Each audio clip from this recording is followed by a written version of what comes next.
साध संगत जी, प्रेम से कहना, आज यहाँ रानी पोखरा भोगपुर के इस मैदान में ये जो भक्तिमय वातावरण सदगुरु की कृपा से बना हुआ है और हम सब भक्ति के भावों से सराबोर निरंतर महापुरुषों के वचन, गीत श्रवण कर रहे थे और किस प्रकार सबने भक्ति वाले भावों का जिक्र किया, प्रेम का जिक्र किया, जीवन को मंजिल मकसूद तक पहुंचाने का जिक्र किया कि ये जिस कार्य को करने के लिए बड़े भागों से मानव तन प्राप्त हुआ है, उस कार्य को कर लिया जाए, अपनी मंजिल मकसूद को प्राप्त कर लिया जाए। तो ये जो प्रेरणादायक वचन जो जीवन बदलने की क्षमता रखते हैं, एक एक संत ने उन भावों को प्रकट किया और निरंतर ही जिक्र हुआ कि सिर्फ चर्चा या जिक्र काफ़ी नहीं है। जिसका चर्चा है, जिसका जिक्र है, उसके दर्शन भी पहले ज़रूरी हैं, ताकि कहीं ऐसा ना हो कि मैं किसी काल्पनिक परमात्मा की ही चर्चा करे जा रहा हूँ, भक्ति करे जा रहा हूँ। कहीं ऐसा तो नहीं कि जो इससे मेरा मन राज़ी हो गया, उस परमात्मा की एक मूर्त मैंने अपने मन में बना ली और उसी को मैं पूजे जा रहा हूँ, भजे जा रहा हूँ और सोच रहा हूँ कि मेरे जीवन का पार उतारा हो जाएगा। कहीं ऐसा तो नहीं कि जहाँ मैं संसार में दुनियावी माया के पीछे भाग रहा था और अब मुझे लगने लगा है कि शायद त्याग करने से मेरे जीवन में परमात्मा बस जाएगा, तो कहीं ऐसा भ्रम भी तो मैंने नहीं जीवन में बना लिया है। तो जैसे जगह का नाम भोगपुर, तो अक्सर जैसे जिक्र भी हुआ कि मानव इस धरा पर सिर्फ और सिर्फ इस जीवन को माया को भोगने के लिए ही इस्तेमाल कर रहा है। अनेक रूप से माया की प्राप्ति, इसका भोग। और फिर जब इंसान को लगता है कि धार्मिक होने की बारी आ गई है या धार्मिक किसी प्रवृत्ति से उसका मन भरने लगता है, तो वो भोग के विपरीत जाने की चेष्टा करता है। वो सोचता है कि इस संसार को भोग रहे थे, अब शायद त्यागेंगे तो परमात्मा मिल जाएगा, सुख मिल जाएगा, आनंद मिल जाएगा। तो ना जाने कितने तरीके के ऐसे कर्म कांड इंसान खुद बना लेता है जो खुद को कष्ट देने तक भी पहुंच जाते हैं। कहीं खुद को भूखा मार रहा है, कहीं किसी पहाड़ पर जाकर अकेला सोच रहा है तपस्या करूंगा तो परमात्मा मिल जाएगा, कहीं अपने रिश्ते नाते, अपनी जिम्मेवारियां, इन सबको छोड़ के भाग गया है, सोच रहा है कि इस प्रकार का त्याग मुझे महान बना देगा। तो एक तरफ तो भोग वाला जीवन और दूसरी तरफ ये त्याग वाला जीवन, और दोनों से ही पार उतारा नहीं हो रहा। और फिर सदगुरु जीवन में जब आते हैं तो वो जैसे ये जगह भोगपुर है, तो सदगुरु अपने ब्रह्म ज्ञान से भोग के पार ले जाते हैं। भोग से विपरीत नहीं, भोग के पार। क्योंकि जीवन में अपने अस्तित्व की जानकारी मुझे मिल जाती है। जीवन से मेरे फिर कर्ता भाव खत्म होने लगता है। जीवन से मेरे जो भ्रम भुले कि शायद ऐसे करने से परमात्मा राजी हो जाएगा, शायद वैसे करने से परमात्मा राजी हो जाएगा, शायद खुद को पीड़ा दूंगा तो परमात्मा को मुझ पर तरस आ जाएगा।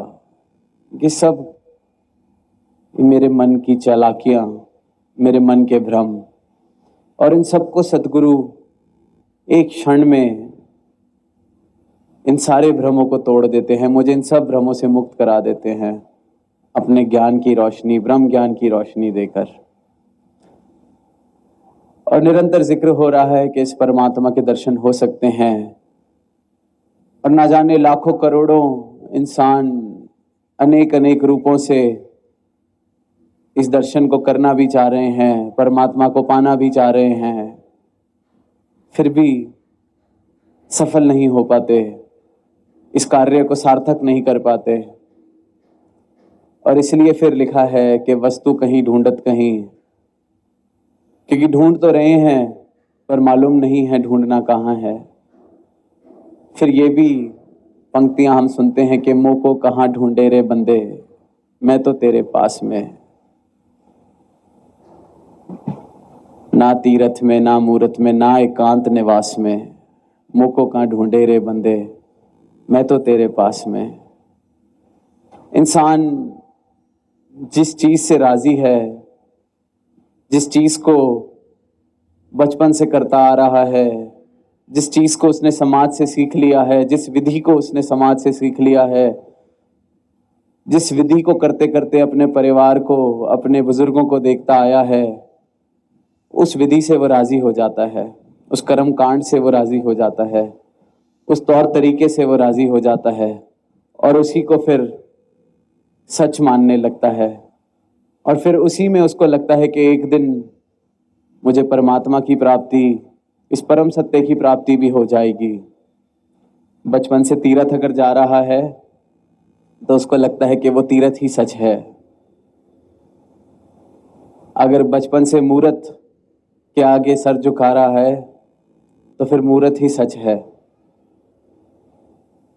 एकांत निवास में अगर बैठा है तो एकांत निवास में ही सोच रहा है कि शायद परम ज्ञान, परम सत्य की प्राप्ति आज हो जाएगी। मुँह को का ढूंढे रे बंदे, मैं तो तेरे पास में। ना मंदिर में, ना मस्जिद में, ना काशी कैलाश में। तो ये सारी चीजें जो आम तौर पर दुनिया को हम करते देखते हैं, भक्ति के तौर तरीके, परमात्मा के यशोगान के तौर तरीके, ये सब मुबारक हैं, पर अधूरे हैं जब तक इसके दर्शन ना हो जाएं, जब तक सद्गुरु ब्रह्म ज्ञान की रोशनी से जीवन में रोशनाई ना ले आए, जितने अंधेरे, जितने भरम भुलेखे ये सब मिट ना जाएं, तब तक अवस्था इसी प्रकार है कि जिससे मेरा मन राजी है, जिससे मेरा समाज राजी है, जिससे मैं राजी हूँ, जिसको मैं अपनी सहूलत अनुसार करने को राजी हूँ, उसी में फिर मैं इस परमात्मा को, इस सच को ढूंढे जा रहा हूँ। और सारी ही दुनिया लगभग इसी प्रकार से चल रही है, क्योंकि फिर इतने सालों से जिसको मैं पूज रहा हूँ, भज रहा हूँ, उसको मैं कैसे मान लूँ कि यहाँ से मुझे कुछ प्राप्त नहीं होने वाला है।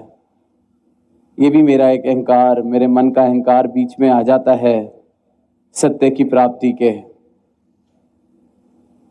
क्योंकि मन राजी नहीं होता इस बात को मानने के लिए कि इतने वर्ष जिस मूर्ति के आगे सर झुकाया वो व्यर्थ ही गए। इतने वर्ष जो ये कर्म कांड किए, इससे तो कुछ हासिल नहीं होगा। और जहां मन राजी हो जाता है झुकने के लिए, वहां क्षण भर में सद्गुरु इस विराट स्वरूप के दर्शन करा के मुझे इस परमात्मा से मिला देते हैं। मेरे जीवन को सही मायने में एक भक्ति मार्ग दिखा देते हैं। इंसान का हाल लगभग जिस तरह से हम सब ने वो कहानी भी सुनी होगी कि सड़क के किनारे एक बुजुर्ग कुछ ढूंढ रही होती है बड़ी देर से, और उसकी पीड़ा देखकर कोई उसकी मदद करने के लिए रुक जाता है और पूछता है कि आप क्या ढूंढ रहे हैं, बड़ी देर से आपको हम देख रहे हैं कष्ट उठाते हुए, परेशान होते हुए, क्या कुछ मदद कर सकते हैं? तो वो आगे से कहती है कि मेरी एक सुई गिर गई है, उसको ढूंढ रही हूँ। वो साथ फिर उसकी मदद करने लगते हैं ढूंढने में। बड़ी देर हो जाती है, कुछ हासिल नहीं होता। तो जो मदद करने आया था वो सोचता है कि एक सवाल और पूछा जाए इस बुजुर्ग से। वो पूछता है कि आपकी सुई खोई कहाँ थी, गिरी कहाँ थी? तो जवाब आता है कि वो तो मेरी कुटिया में, मेरे घर में गिरी थी। तो वो पूछता है कि फिर यहाँ क्यों ढूंढ रहे हो? अपना भी समय खराब कर रहे हो, हमारा भी समय खराब किया। तो वो आगे से बस यही कहती है कि घर में और कुटिया में जहाँ पे वो सुई गिरी थी वहाँ तो बिजली की कोई व्यवस्था नहीं है, अंधेरा है, तो मैंने सोचा यहीं ढूंढ लूं। इंसान का भी यही हाल है, जहाँ मिलना है वहाँ नहीं ढूंढ रहा, जहाँ सहूलत है, जहाँ मन राजी है, जहाँ मैं बचपन से जो करता आ रहा हूँ, मेरा पड़ोस, मेरा आसपास में रहने वाले, मेरे समाज के लोग जो रास्ते पे मुझे डाल के चले गए हैं, उस रास्ते से मैं राजी हूँ, तो उसी रास्ते पर चला जा रहा हूँ। पर वहीं फिर सदगुरु करुणा का भाव लेके मानवता के लिए आते हैं और आज सभी को ये आवाज दे रहे हैं कि जिसकी भक्ति, जिसकी पूजा, उसका ज्ञान जरूरी है। कहे हरदेव के पहले ईश्वर की पहचान जरूरी है। तो सिर्फ एक ही आवाज मानव मात्र को दी जा रही है सतगुरु द्वारा कि इसके दर्शन करके अपने मूल अस्तित्व को पहचान लीजिए और फिर सही मायने में भक्ति की जाए। कोई काल्पनिक परमात्मा की, किसी मूर्ति की, किसी स्थान की, क्योंकि जब हम किसी मूर्त में और किसी स्थान में इस परमात्मा को सीमित कर रहे हैं, हम कहीं उसको भक्ति के भाव से तो तोल रहे हैं, पर अगर सोच के देखा जाए, जो जर्रे जर्रे में, पत्ते पत्ते में समाया है, सर्वव्यापी है, उसको हम कौन होते हैं सीमित करने वाले? एक मूर्ति में इस विराट को हम कैसे सीमित कर सकते हैं? एक स्थान में इस विराट को हम कैसे सीमित कर सकते हैं? तो ये अपनी सोच को भी हम संकीर्णताओं से तभी उठा पाएंगे जब इस विराट के, इस विशाल परमात्मा के, निरंकार के दर्शन हो जाएं। तो समझ आएगा कि कितनी हंसी आएगी जो अब तक करते आए उस पर कि ये क्या कर रहे थे।